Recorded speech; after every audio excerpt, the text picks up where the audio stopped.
বন্ধুসকল আজি মই এই ভিডিঅ'টোত আপোনালোকৰ লগত কথা পাতিম জিএনএম এন্ট্ৰেন্স এক্সামিনেশ্যনৰ বাবে এটা অতি গুৰুত্বপূৰ্ণ নোটিছ। তো বন্ধুসকল বলক জিএনএমৰ এই গুৰুত্বপূৰ্ণ নোটিছটো কি সেই বিষয়ে জানি লওঁ।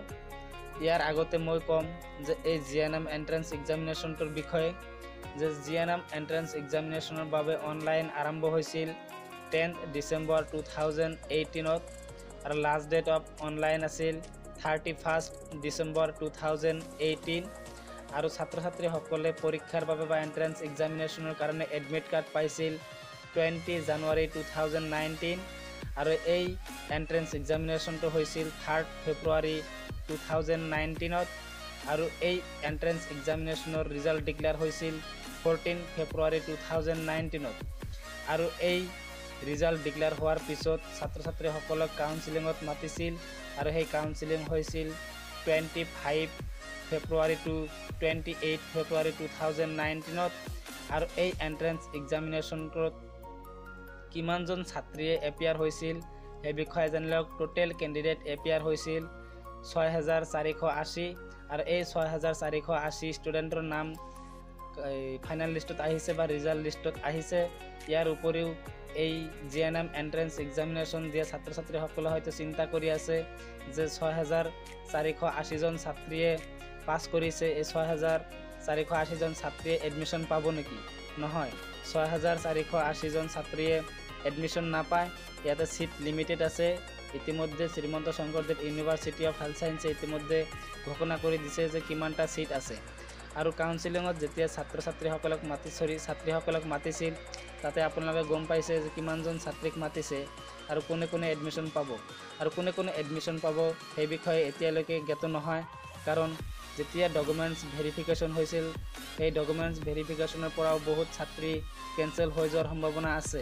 কাৰণ যদি কোনো ছাত্ৰীৰ ডকুমেণ্টছ ভেৰিফিকেশ্যনত অবজেকশ্যন ওলায় তেনেহ'লে সেইজন ছাত্ৰী এডমিশ্যন নাপাব।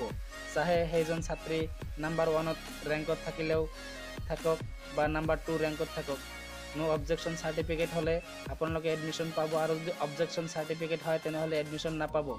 ইয়াৰ উপৰিও আৰু এটা গুৰুত্বপূৰ্ণ নোটিছ হৈছে যে এই জিএনএমৰ কাৰণে এডমিশ্যন নোটিছ অহা নাই আৰু এই এডমিশ্যন নোটিছৰ কাৰণে ছাত্ৰীসকলে বহুতো অপেক্ষাত আছে আৰু বহুত দিনৰ পৰা অপেক্ষাত আছে আৰু বহুতে মোক মেছেজ কৰি জনাইছে যে ৰিজাল্ট কেতিয়া দিব বা এডমিশ্যন নোটিছ কেতিয়া আহিব।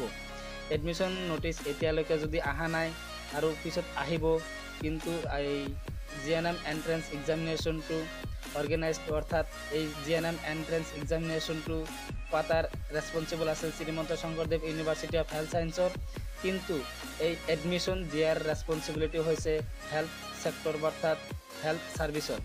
গতিকে Srimanta Sankardev university of health সায়েন্সে ইতিমধ্যে এক্সামিনেশ্যনটো পাতিছে, ৰিজাল্ট ডিক্লেয়াৰ কৰিছে। এতিয়া এডমিশ্যন দিয়াৰ ৰেছপন্সিবল সিহঁতে বা হেল্থ ছেক্টৰৰ পৰা দিব।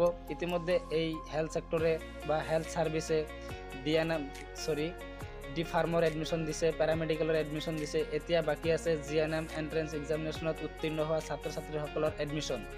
গতিকে আপোনালোকে বহুত দিনৰ পৰা অপেক্ষা কৰি আছে এই এডমিশ্যনৰ বাবে। আপোনালোকে এডমিশ্যন পাব আৰু মাজত কেইটামান দিন অফিচ বন্ধ থাকিব আৰু সেইকাৰণেও আপোনালোকে এইকেইদিনৰ মাজত আপোনালোকে নোটিছ নাপায় বা এডমিশ্যনৰ কোনো নোটিছ নাহে। গতিকে এডমিশ্যনৰ নোটিছ আহিলে মই ভিডিঅ' আপলোড কৰি দিম। আপোনালোকে যদি মোৰ এই চেনেলটো ছাবস্ক্ৰাইব কৰা নাই তেনেহ'লে ছাবস্ক্ৰাইব কৰি ৰাখক, আপোনালোকে লগে লগে পাই যাব। ইয়াৰ উপৰিও কিছুমান গুৰুত্বপূৰ্ণ কথা হৈছে যে যিসকল ছাত্ৰীৰ PRC বা ডমিচিয়েল চাৰ্টিফিকেট নাই বা কাষ্ট চাৰ্টিফিকেট নাই, সিহঁতে অতি সোনকালে নিজৰ ডকুমেণ্টছখিনি ৰেডি কৰি ৰাখক। যদি PRC বনোৱা নাই PRCটো সোনকালে বনাই লওক আৰু এডমিশ্যন নোটিছ আহিলে আপোনালোকে লগে লগে এডমিশ্যন ল'ব পাৰিব আৰু এডমিশ্যনৰ কাৰণে ইমান দিন ৰখি নাথাকে, অলপ কেইদিনহে টাইম দিব এডমিশ্যন ল'বলৈ। গতিকে আপোনালোকে নিজৰ ডকুমেণ্টছখিনি ৰেডি কৰি ৰাখক আৰু এডমিশ্যন নোটিছ আহিলে অতি সোনকালে এডমিশ্যন লৈ লওক।